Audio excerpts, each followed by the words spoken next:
Welcome back, everyone.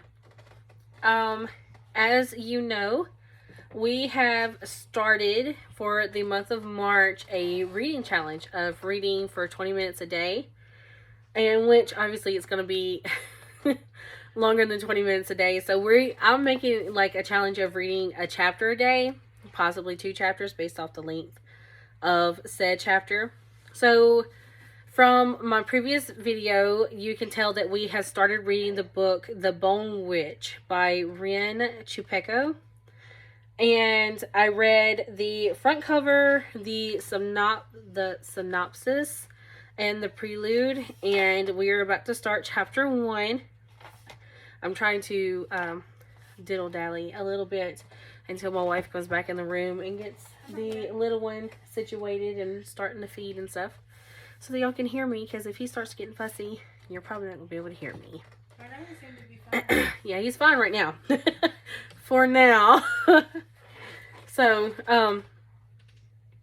again, disclaimer, I do have severe dyslexia, so as far as pronouncing certain words or length of words could be wrong.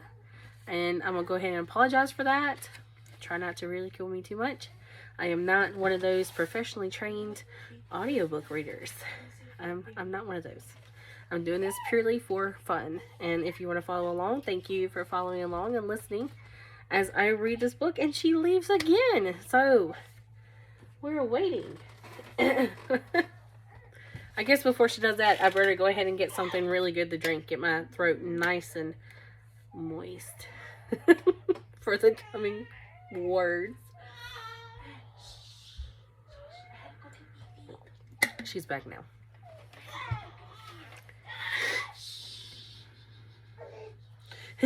He thought that was funny. He's trying to get fussy. So, again, sorry if I sound funny. I am currently trying to get well.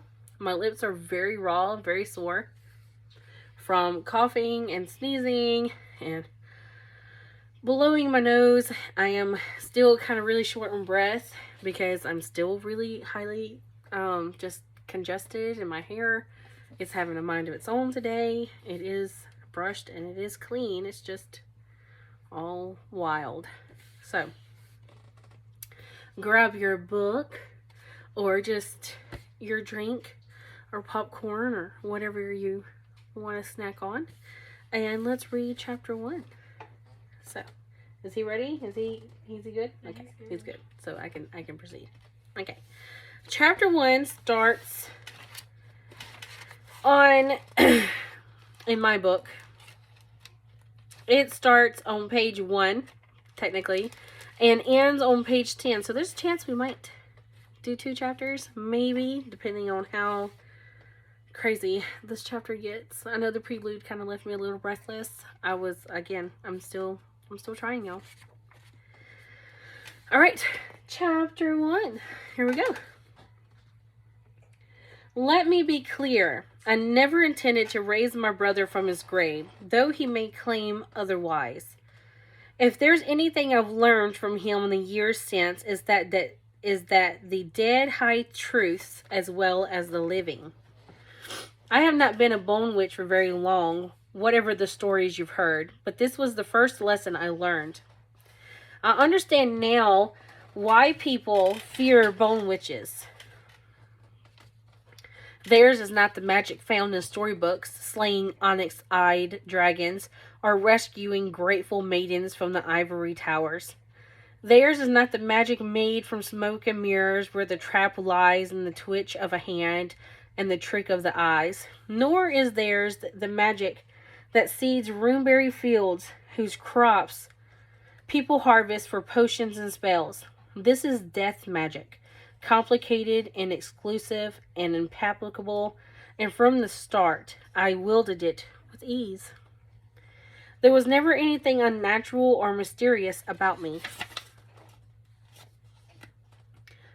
I was born in King's Cross, one of the smallest villages that dotted the kingdom of Odalia, surrounded by a lovely forest on three sides and rolling plains on the other.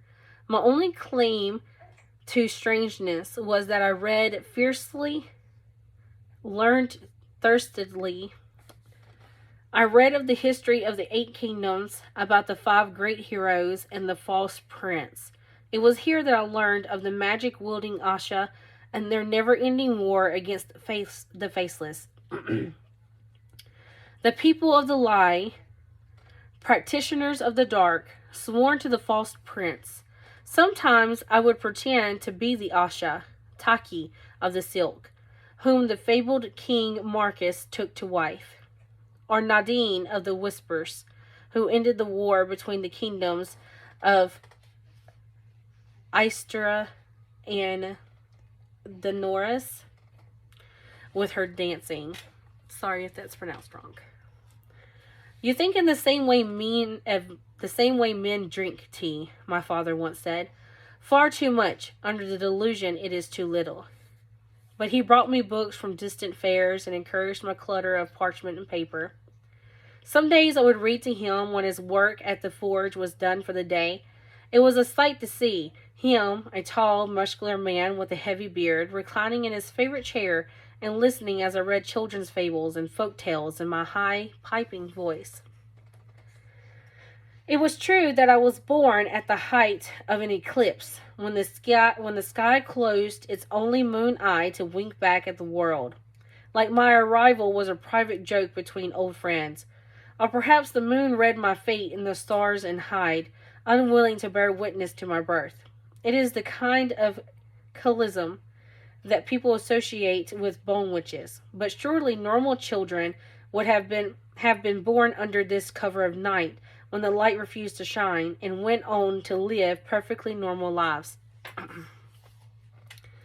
Necromancy did not run in my family's blood, though witchery did. But my older sisters were witches of good standing within the community and did not go about summoning dead siblings from graveyards as a rule. Rose was a forest witch. She was plump, pickled brown from the hot sun, darker than even the farmers who worked the fields from dawn to dusk. She owned an herb garden and sold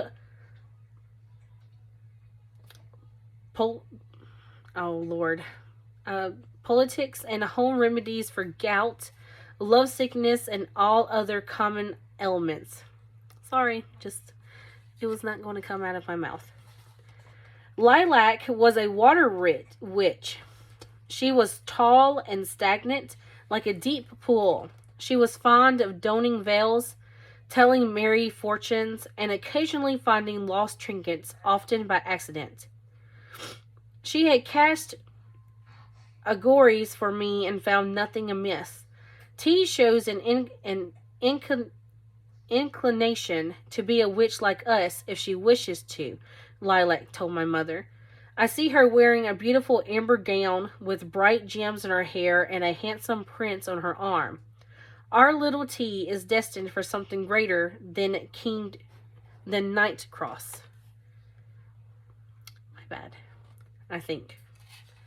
Even those who knew nothing of the witching's trade considered forest and water magic to be reasonable, respectable professions. And Rose and Lilac made for reasonable, respectable witches. Had I known the color of my heart glass sooner, I might have been better prepared. On the 3rd day of the 3rd month of their 13th summer, children gathered at the village square for the spring equinox, and because it was tradition. Boys and girls wore delicate heart glasses on chains around their necks. Some wore simple cases their parents bought cheap at the Oldelin market. Those who could afford it purchased them from famed glass blowers in Neve. A witch some years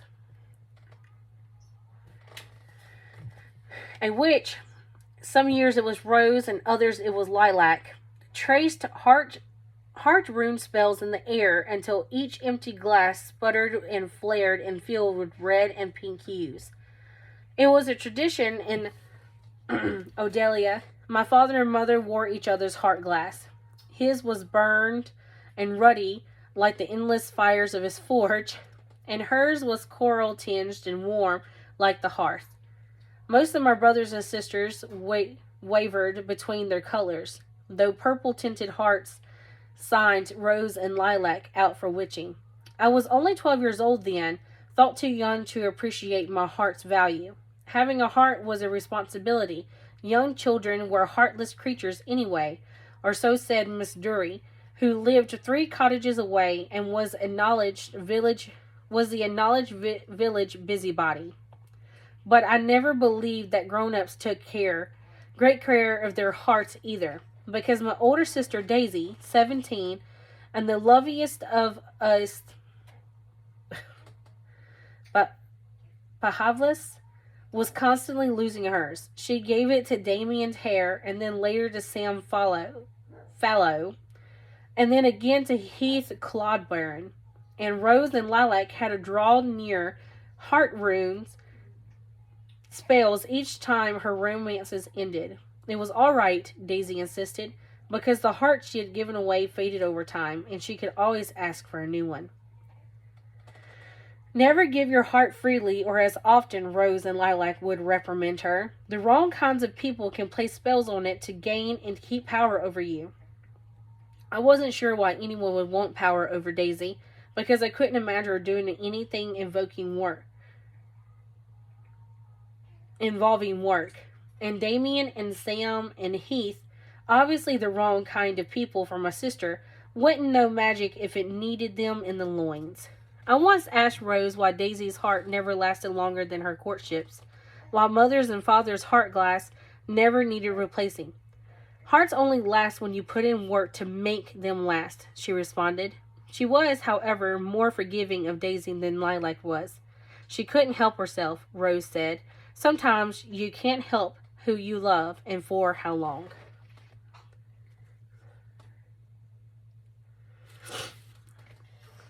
So, apparently their heart glasses are their hearts. So, that's pretty interesting. That's different. I've never read anything like that before. With my sisters named the way they are, they might wonder about my unusual name. My mother had high expectations of her children, and of her daughters in particular. Fine, upstanding young ladies, she believed, needed fine, upstanding names. My sisters were named Rose and Lilac, Marigold and Daisy. By the time I came along, she had abandoned flowers. I grew up to the sounds of squabbles and running feet and love, and despite my preferences for ungainly books, I was unremarkable in every way. But Fox was the family tragedy. His heart was a solid and dependable umber, bronze when held in the right kind of light.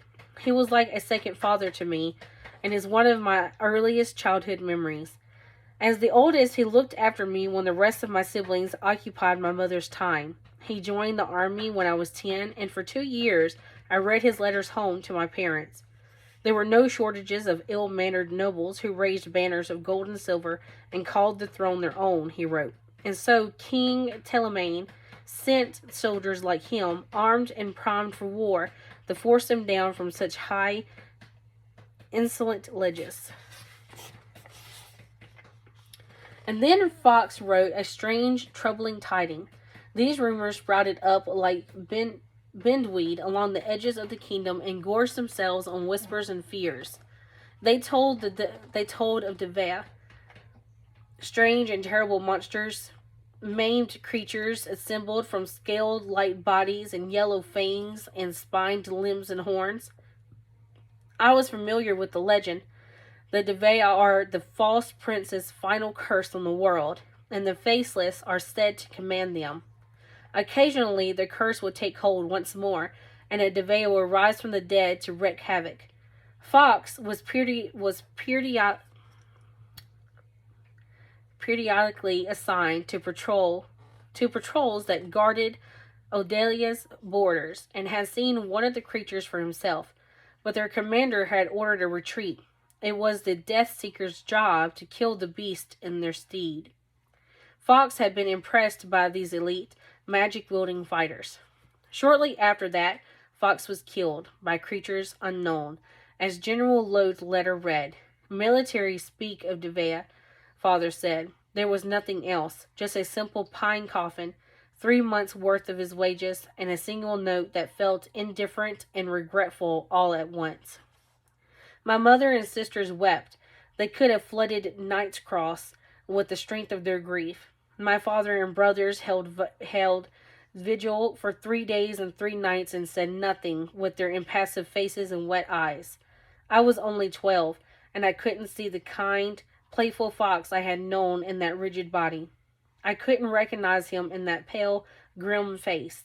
That was my brother, who had raised me and fed me and carried me on his shoulders, and it hurt to see him so still. I was quiet when the mourners pulled the coffin lid shut. I was silent when they set the wooden box in a hole they had dug. Only when they poured the last shovelful of dirt until the new grave did I speak. Even now I can recall how heavy those words felt when they fell from my lips. You can't put him in there. He can't get out. Sweetheart, my mother wept. Fox isn't coming back. You're wrong, I said. You're wrong. I saw him move. As sure as I know my own breath, I saw him move, but he can't get out. The syllables tripped on my tongue, tasting old and formal. It felt as if they came from someone using my mouth as a passageway through which words not my own raced. I had heard Fox. I had seen him move. In my mind's eye, I had seen past the heavy stone, past the soil and the dirt and the rot, and I had watched my dead brother open his eyes. I dashed towards the grave. Wolf and hawk barred my path, but I ducked underneath their strong arms and slipped past. For a moment I imagined myself as my brother's namesake, strong and shy, shaking hounds off the length of my tail. But the illusion soon passed, and I was a child again, tripping and falling. The ground slashed at me, marking both my knees and the palms of my hands with the sharpness of knives. Blood dripped down into the cold gravestone and spilled across the ground. A chorus of noises throbbed inside my head, a particular buzzing that also carried with it my brother's voice, asking and pleading and yearning, answering a question I had not yet asked aloud. Yes, T, Fox whispered to me in my head. Yes, I am willing. It was wrong of them to put him in the ground when he did not want to die. A strange symbol burned before me. Without thinking, my bloody fingers traced the pattern in the air, again and again and again, until my brothers took me by the waist and dragged me away. What has gotten into you, girl? My brother was shaken and angry. There is no excuse for behaving in this manner, and at your brother's wake, no less. With other reprimands he intended died on his tongue when the ground began to move. A terrible rumbling and heaving began underneath us, beneath the fresh dirt that made up Fox's grave. There was a muffled splittering inside the small mound, like something within the coffin had escaped its confinement. As we watched, a cold, gray hand rose up, scratching and stretching, and gripped the tufts of weeds growing close to the grave. The strange being lifted itself out of the earthly prison with little difficulty and brushed the dirt off its tail. Its tall, thin form. My mother fainted. When it raised its head, I saw it had been my brother's face, drawn and bloodless and dead. T, the figure said, and then it smiled. It was Fox's smile, quiet and kind. The cave itself was sparsely furnished. 2 chairs, a stool, a long wooden table, and a small polished mirror hanging from a wall from where another smaller table stood, littered with glass bottles of various sizes. There was an impressive arrangement of flowers, a burst of color, and otherwise somber surroundings. A wooden divider forged from driftwood marked off a separate area, presumably for changing and sleeping. It made for impressive accommodations despite the suggestion of imperformance. A small cot lay near the entrance, mine for the duration of my stay, I was told.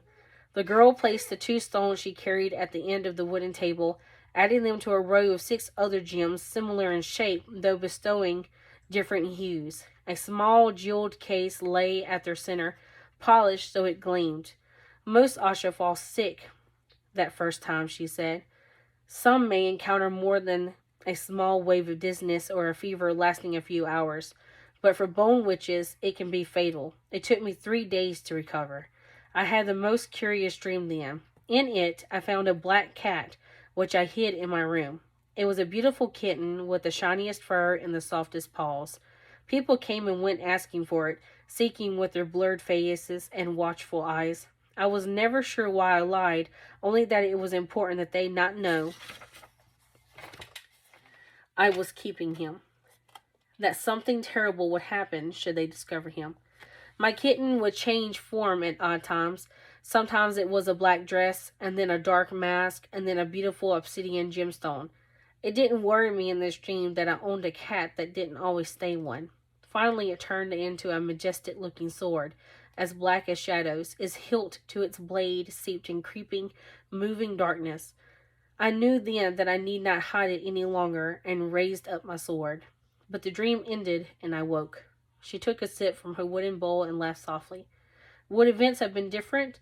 I wonder if I had died then. Perhaps the dream was some kind of prophecy, a portent of what was to come. But I cannot predict the future like the oracle or even my sister Lilac. That is not the kind of magic I wield. Her fingers moved lower, tracing the long raised scar on her thigh. The only sight I seem to possess nowadays is hindsight. So that's the end of chapter 1. That was a lot. A lot. That was very, I don't know how to describe it other than the fact that my heart is racing as I read that first chapter. So that was delicious to read. I loved it. So if you continue to want to follow along and read chapter 2 with this, join us back tomorrow as I read chapter 2. Thank you again for joining us as I read chapter 1, and hopefully you followed along. I hope that was enough to entice you to go buy the book and follow along with us. Until then, bye.